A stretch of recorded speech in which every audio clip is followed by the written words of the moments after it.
Siapakah yang mampu memiliki kuasa batin, menurut ajaran Buddha?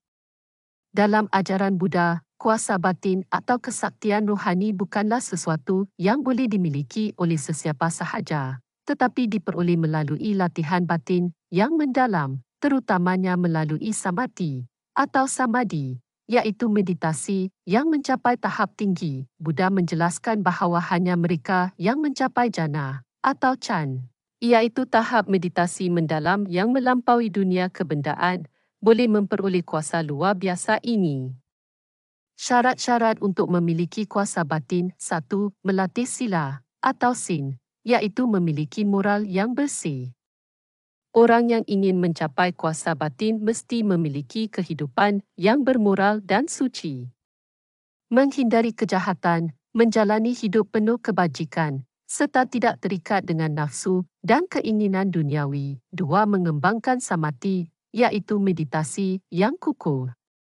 Melalui latihan meditasi yang berterusan, seseorang dapat mencapai keadaan jana atau chan.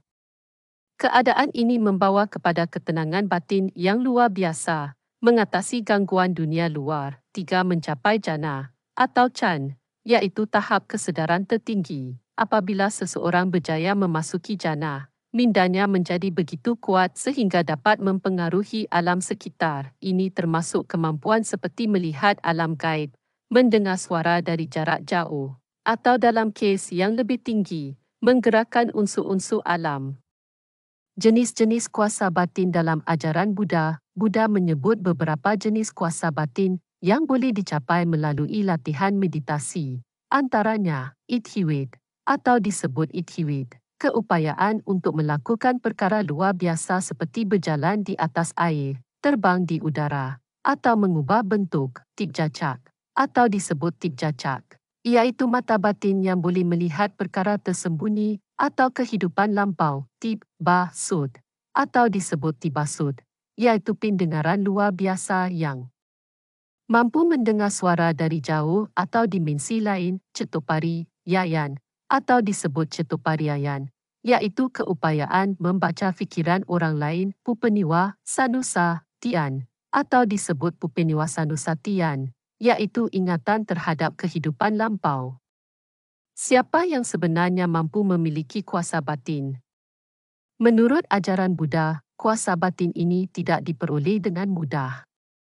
Ia bukan semata-mata hasil keinginan, tetapi datang daripada latihan yang sangat mendalam dan berterusan. Golongan yang berpotensi memiliki kuasa batin ini termasuk: 1.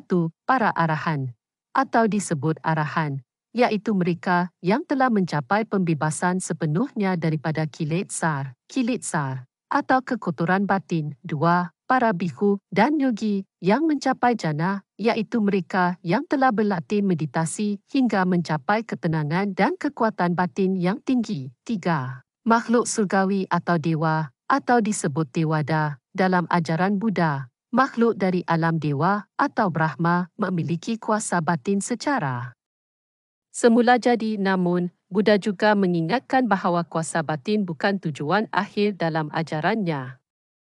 Walaupun ia boleh diperoleh melalui latihan, kuasa ini tidak membawa kepada pembebasan daripada penderitaan atau disebut dukkha. Buddha menekankan bahawa mencapai nibbana atau disebut nirvana adalah yang paling utama, bukanlah memperoleh kuasa luar biasa. Kesimpulan, seseorang hanya boleh memiliki kuasa batin apabila mereka menjalani latihan moral yang tinggi, meditasi yang mendalam, dan mencapai tahap kesedaran yang luar biasa. Namun, dalam ajaran Buddha, kuasa batin ini hanyalah kesan sampingan daripada pencapaian meditasi sahaja, bukan tujuan utama. Yang lebih penting adalah menggunakan kekuatan batin ini untuk membantu makhluk lain, membimbing ke arah kebajikan, dan akhirnya mencapai pembebasan sejati daripada penderitaan.